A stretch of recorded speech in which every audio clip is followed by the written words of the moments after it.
दोस्तों, कैसे हैं आप सभी का स्वागत है आपके अपने YouTube चैनल रेवन स्टडी में। मेरे प्यारे विद्यार्थियों, जैसा कि आप सभी जानते हैं कि आज 31 जुलाई है और आज करंट अफेयर्स के जितने इंपॉर्टेंट क्वेश्चन हैं उन सभी को इस वीडियो में कवर करेंगे। वीडियो अंत तक देखना, क्योंकि वीडियो के अंत में मैं आपसे एक क्वेश्चन पूछूंगा, उसका आंसर आपको कमेंट में लिखना है। ठीक है मेरे प्यारे विद्यार्थियों, चलता हूँ प्रश्न की ओर। पहला प्रश्न है, हाल ही में ऊर्जा मंत्री ने कितने मेगावाट की पवन ऊर्जा परियोजनाएं देश को समर्पित की हैं? तो इसका सही उत्तर होगा ऑप्शन बी, 800 मेगावाट।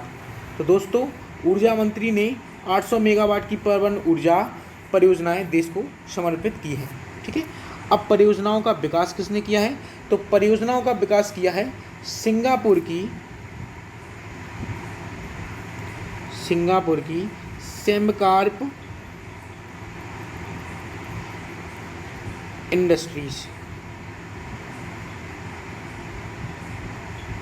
ठीक है, जिसकी भारत में एक इकाई है सेमकार्प एनर्जी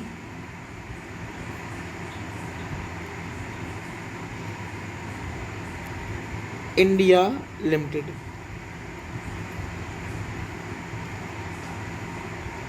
ठीक है ना, तो इस कंपनी के द्वारा इस परियोजना का विकास किया गया है। ठीक है, यह कंपनी की पहली इकाई बन गई है जिसने सोलर एनर्जी कॉरपोरेशन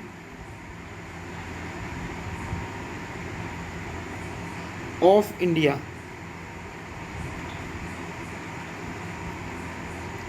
द्वारा आयोजित बोली में हासिल सभी परियोजनाओं को समय पर पूरा किया है। ठीक है ना, चलता हूँ अगले प्रश्न की ओर। अगला प्रश्न है, हाल ही में किस देश की संसद ने गांधी किंग एक्सचेंज एक्ट पारित किया है? तो इसका सही उत्तर होगा ऑप्शन बी, यूएसए। तो दोस्तों, यूएसए और भारत ने मिलकर गांधी किंग एक्सचेंज एक्ट पारित किया है। ठीक है, इसका अनुमोदन किसने किया है? तो अनुमोदन करने वाले हैं भारतीय अमेरिकी सांसद हैं, भारतीय अमेरिकी सांसद। कौन है? आमी बेरा, बेटा नहीं, आमी बेरा। ठीक है, गांधी किंग एक्सचेंज को सदन में विदेश मामलों की समिति ने पारित किया है। सदन में किसने पारित किया है? विदेश मामलों की समिति ने। ठीक है ना, इसमें होना क्या है? तो दोस्तों, इसमें मार्टिन लूथर किंग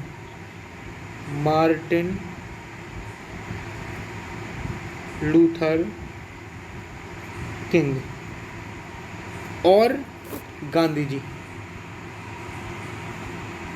के काम और विरासतों का अध्ययन करने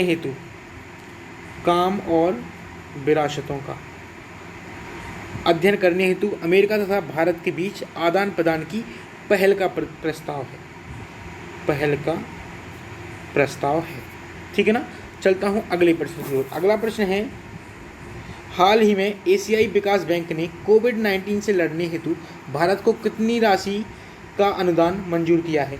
तो दोस्तों, इसका सही उत्तर होगा ऑप्शन सी, $3 मिलियन। तो दोस्तों, एशियाई विकास बैंक ने कोविड-19 से लड़ने हेतु भारत को $3 मिलियन की सहायता प्रदान की है।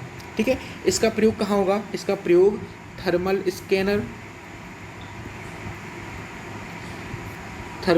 स्कैनर, ठीक है, और अन्य वस्तुओं की खरीद के लिए किया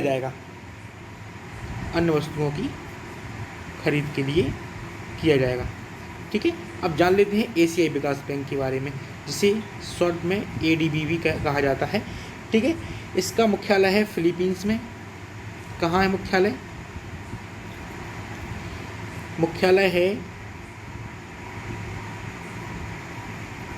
फिलीपींस में। ठीक है ना, और अध्यक्ष कौन है? अध्यक्ष हैं मासात्सुगु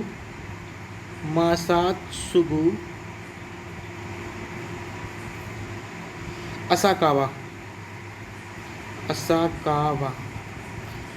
ठीक है ना। स्थापना 1966 में की गई थी। ठीक है। उद्देश्य क्या है?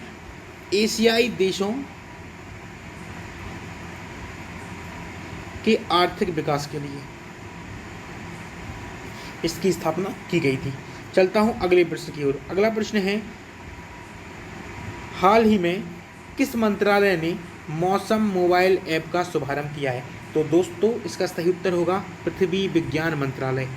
ठीक है। तो पृथ्वी विज्ञान मंत्रालय ने अपने स्थापना दिवस के मौके पर, स्थापना दिवस कब है पृथ्वी विज्ञान मंत्रालय का, ये भी क्वेश्चन आपसे पूछा जा सकता है, तो 27 जुलाई 2020 को स्थापना दिवस मनाया गया है इस वर्ष। ठीक है।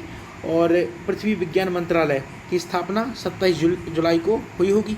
ठीक है, जिसके तहत यह दिवस मनाया जाता है। तो एक क्वेश्चन भी एक कवर हो गया है यहाँ से। ठीक है। तो पृथ्वी विज्ञान मंत्रालय ने मौसम मोबाइल ऐप का शुभारंभ किया है। ठीक है ना। इससे होगा क्या? इससे ये होगा कि उपयोगकर्ता मौसम का पूर्वानुमान लगा पाएंगे और इसकी जानकारी साझा कर पाएंगे। मौसम के पूर्व अनुमान की जानकारी मिलेगी। ठीक है ना। चलता हूँ अगले प्रश्न की ओर। अगला प्रश्न है, रक्षा अनुसंधान एवं विकास संगठन DRDO ने किसकी पुण्यतिथि पर नवाचार प्रतियोगिता डेयर टू ड्रीम 2.0 का शुभारंभ किया है? तो दोस्तों इसका सही उत्तर होगा option C, doctor Abdul Kalam. तो दोस्तों डॉक्टर अब्दुल कलाम की 5वीं पुण्यतिथि पर, 5वीं पुण्यतिथि पर, ठीक है ना। एक कब होती है पुण्यतिथि? 27 जुलाई को। ठीक है। रक्षा बा 27 जुलाई को शुभारंभ किया है। ठीक है ना। अब डेयर टू ड्रीम 2.0 ये है क्या? तो दोस्तों रक्षा व अंतरिक्ष प्रौद्योगिकी के क्षेत्र में, रक्षा व अंतरिक्ष प्रौद्योगिकी के क्षेत्र में बढ़ावा देने के लिए शुरू की गई नवाचार प्रतियोगिता है। ठीक है। इस प्रतियोगिता में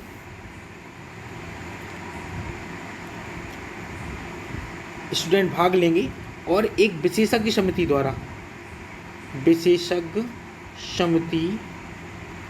द्वारा मूल्यांकन के बाद विजेता घोषित किए जाएंगे और विजेता को कितने रुपए की राशि मिलेगी? 10 लाख की।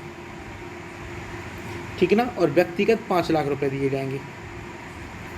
ठीक है। यह शुरू किसने किया है? तो प्रधानमंत्री नरेंद्र मोदी जी ने। ठीक है ना। चलता हूं अगले प्रश्न की ओर। अगला प्रश्न है, हाल ही में INA के कमांडेंट का पदभार किसने संभाला है? दोस्तों इसका सही उत्तर होगा MA हम्पी होली, यानी कि ऑप्शन डी बिल्कुल सही होगा। ये वाइस एडमिरल हैं, वाइस एडमिरल। ठीक है। वाइस एडमिरल कौन है? MA हम्पी होली। और अगर मैं बात करूं कि एडमिरल कौन है, तो एडमिरल है करमबीर सिंह। ठीक है ना। तो एडमिरल है करमबीर सिंह और वाइस एडमिरल कौन है? MA हम्पी होली, जिन्हें INA के कमांडेंट का पदभार मिला है। ठीक है। भारतीय नौसेना, इंडियन नेवी के कमांडेंट का पदभार संभाला है इन्होंने। और यह किनकी जगह लेंगे? दिनेश के त्रिपाठी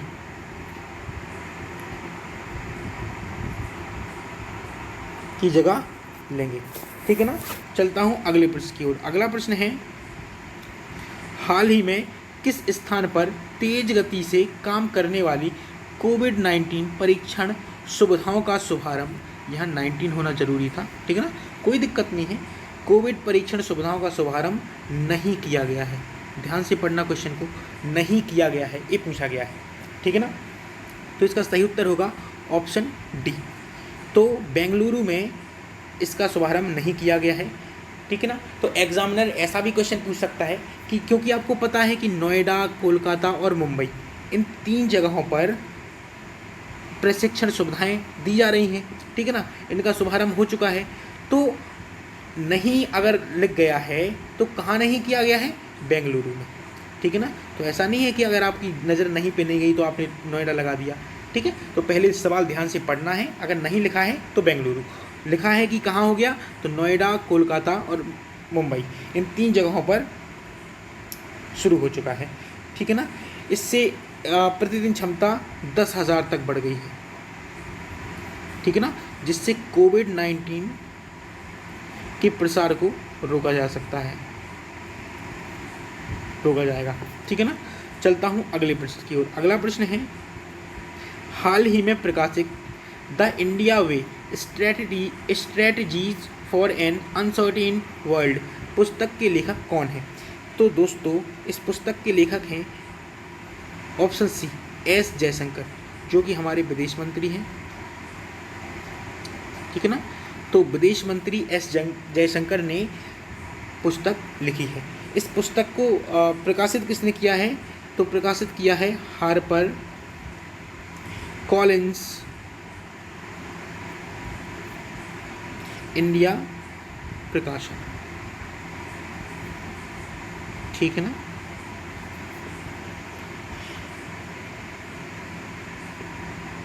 इस पुस्तक के बारे में जान लेते हैं। इस पुस्तक में है क्या, तो इस पुस्तक में भारत के ऐसे क्षेत्र में दिखाया गया है कि भारत को एक ऐसे क्षेत्र में प्रभाव हासिल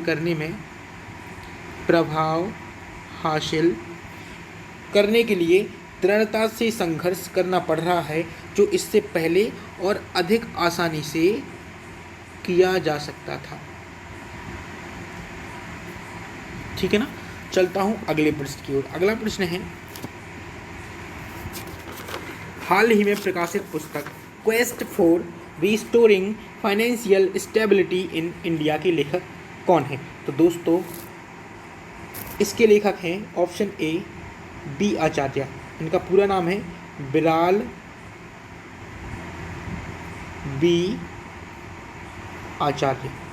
तो दोस्तों बिराल बी आचार्य ने quest for restoring financial stability in India पुस्तक लिखी है, ठीक है ना।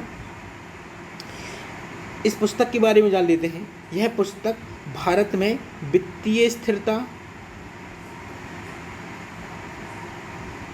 को बहाल करने के लिए उनके द्वारा किए गए अनुसंधान का वर्णन करती है, अनुसंधान का वर्णन करती है, ठीक है ना, जो निरंतर सुधार के लिए एक ठोस योजना है, ठीक है ना, जो निरंतर सुधार के लिए एक ठोस योजना प्रदान करती है, ठीक है ना। चलता हूँ अगले प्रश्न की ओर। अगला प्रश्न है, निम्न में से किसने प्रथम गुस्ताव ट्रवे अवार्ड जीता है। तो इसका सही उत्तर होगा ऑप्शन डी आदित्य। तो दोस्तों आदित्य ने प्रथम गुस्ताव ट्रवे अवार्ड जीता है, ठीक है ना। यह पहली सौर ऊर्जा संचालित नौका है, ठीक है। इस नौका को शुल्क यात्री सेवा के लिए तैयार की जाने वाली नौकाओं की श्रेणी में दुनिया की सबसे अच्छी इलेक्ट्रिक बोट घोषित किया गया है, ठीक है। यह फेरी केरल राज्य में चल रही है, ठीक है, जो जनवरी 2017 से गतिमान है, ठीक है ना। चलता हूँ अगले प्रश्न की ओर। अगला प्रश्न है, हाल ही में IMF द्वारा किसको कोविड-19 हेतु सबसे बड़ा ऋण दिया गया है। तो दोस्तों इसका सही उत्तर होगा दक्षिण अफ्रीका, ऑप्शन बी। तो दोस्तों दक्षिण अफ्रीका को 4.3 बिलियन डॉलर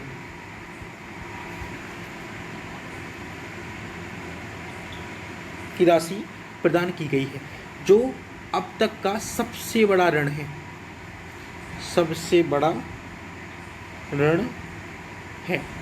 ठीक है ना। यह क्यों दी गई है?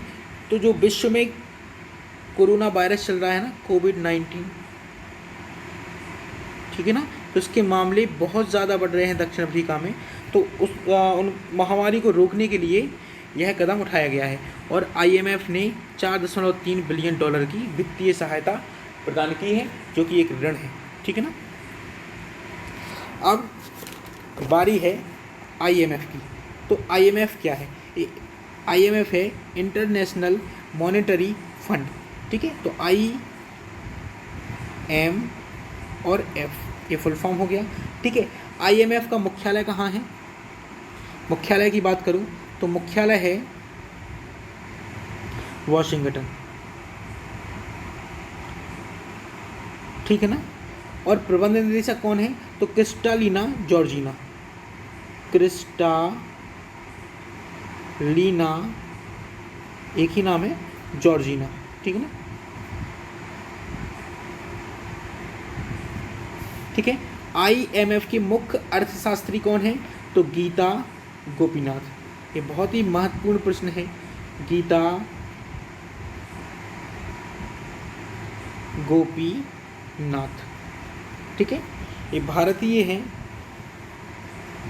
ठीक है। इसकी वजह से बहुत ज़्यादा इम्पोर्टेंट है कि IMF के मुख्य अर्थशास्त्री कौन है? तो गीता गोपीनाथ।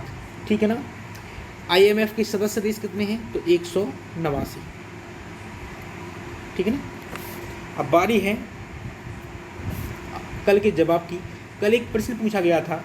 प्रश्न था कि 2021 खेलो इंडिया यूथ गेम्स की मेज़बानी कौन सा राज्य करेगा? तो इसका सही उत्तर है ऑप्शन बी, हरियाणा। तो दोस्तों, हरियाणा 2021 खेलो इंडिया यूथ गेम्स की मेज़बानी करेगा। ठीक है ना। अब बारी है आज की क्वेश्चन ऑफ द डे की, जो कि है भारतीय रेलवे की पहली डबल स्टैक कंटेनर सुरंग कहाँ बनाई गई है? ऑप्शंस हैं जम्मू कश्मीर, हिमाचल प्रदेश, हरियाणा, सिक्किम। ठीक है ना मेरे प्यारे विद्यार्थियों, जो भी उत्तर है आप कमेंट बॉक्स में ज़रूर लिखें। ठीक है ना। वीडियो अगर पसंद आती है तो वीडियो को लाइक ज़रूर करें। ठीक है। और चैनल को सब्सक्राइब किए बिना चैनल से बाहर मत जाएं। वीडियो को रोकते ही चैनल को सब्सक्राइब ज़रूर करें। ठीक है ना। कल फिर मुलाकात होगी इसी समय, तब तक के लिए नमस्कार।